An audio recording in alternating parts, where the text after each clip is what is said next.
Welcome to The Explainer. So today we're going to dive into a conflict that's really at the heart of modern life. This battle we all feel between working with our minds versus working with our hands. So let's just get right to it with a question that I think a lot of us have probably asked ourselves, maybe just quietly. Have we created this false hierarchy? One where we put the mind on a pedestal and look down on the hands. And if we have, what's the real cost of that belief? Okay, so that brings us right into our first section. We're going to tackle this really common idea head-on. The assumption that physical labor is somehow a barrier to doing anything truly smart or creative. I mean, it's a super common belief, right? Especially in certain circles. The idea is that getting your hands dirty will just drain your brain, that physical work is basically the enemy of creativity. But what if that's just completely, totally wrong? All right, to really challenge this whole idea, let's look at a pretty unexpected example. One of the greatest literary giants in history, Leo Tolstoy. I mean, think about it. The guy who wrote War and Peace. You probably don't picture him as a big fan of farm work, right? But his story here is absolutely fascinating. See, Tolstoy didn't just put up with physical labor. He came to believe it was the very thing that, get this, supercharged his mind. He actually found that the more he worked his body, the sharper and clearer his thoughts became. It's wild. And this wasn't just some vague feeling he had. No, he actually broke it down, looked at the numbers from his own life. He figured out that even after a full 8 hours of pretty tough physical work, he still had plenty of time left in the day for his intellectual stuff. In fact, he found he only really needed about 5 of those leftover hours to do his absolute best, most profound writing. Okay, and check this out, because this is where it gets really interesting. This is Tolstoy's own math. He looked back and realized that when he tried to only write, his work was all over the place, super sporadic, and it took him a staggering 40 years to produce his major works.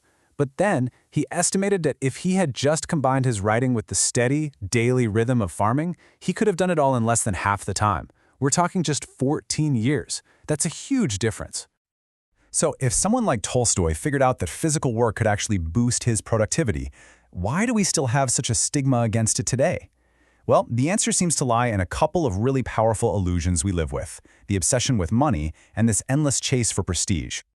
You hear this argument all the time, right? Why would I do some low-paying physical job when my brain work pays so much more?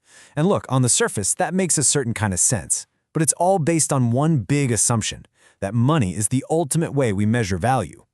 And there's this one event from history that just shatters that idea in the most brutal way possible. Okay, so let's set the scene. It's 1942. The Japanese have invaded Burma.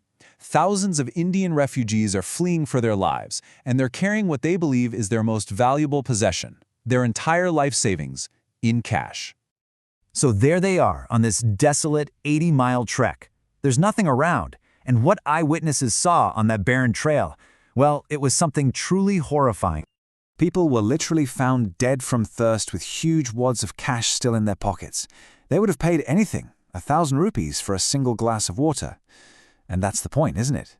When you're faced with a fundamental human need like thirst, money just becomes paper. It's a useless social construct. Its value completely evaporates. All right, so the other big illusion here is all about status. It's this belief that what you do for a living defines your worth, your place in society. It creates this weird unspoken caste system of jobs where a desk job is automatically seen as better, more important. And Tolstoy had this perfect little story that just captures how absurd this is. He wrote about this real guy, a peasant, who landed a temporary government job. Just a little taste of that official life, and it completely went to his head. It totally warped his perspective. So when people would ask him if he was going to work in the fields, he'd puff out his chest and say something like, "Thank you very much, the peasants will take care of that." I mean, can you believe it? The mindset is just perfectly captured right there. He got so inflated with this imaginary status that he would have literally starved rather than do a job he now thought was beneath him. So all of this brings us to what is really the core idea of this whole explainer, and it's this. Physical labor isn't just some lifestyle choice, it's not a hobby, it's a fundamental law of our existence. Think about it like this. Our bodies are designed for a purpose, right? Eyes are meant to see, ears are meant to hear, and our hands and feet are meant to work. To let them just sit there and atrophy, well, that's like owning some incredible, complex machine and just letting it sit in a corner to rust. You're basically defying its very design, its very nature. And this is where we see the true hierarchy of work. Think of the greatest minds in history, the scientists, the artists, the philosophers. None of them, not one, can think or write or create anything at all unless their basic physical needs are met first. Food, clothing, shelter. That work, the physical labor that provides those things, is primary. Everything else, all the higher pursuits, they're built on top of that foundation. Okay, so what does all this mean for us right now in our own lives? Well, in this final section, we're going to see how actually embracing labor might just be the real key to living a better life. When you boil it all down, life is kind of like a battle between two opposing forces, isn't it? On one side, you've got laziness and just wasting time, the things that drag you down. And on the other, you have the things that build you up. The argument here is that our two greatest allies in that fight are purposeful work, or labor, and making good use of our time. And here's the really beautiful part. Bringing physical work back into your life isn't supposed to be a punishment. It's actually a path to freedom. It helps you shed all these expensive habits, it simplifies what you think you need, it just untangles you from all the needless complexity, it grounds you in what's real. And that, in the end, leads to a much more peaceful and genuinely fulfilling life. So, if there's one key takeaway, it's this. Physical labor is the bridge that connects us to a happier, healthier, more authentic life. It's not about taking a step backward. It's about rediscovering a forgotten path forward, a path to a more balanced and, honestly, more complete human experience. So, as we wrap this up, the final question isn't just some abstract, philosophical thing. It's really personal. It's all about action.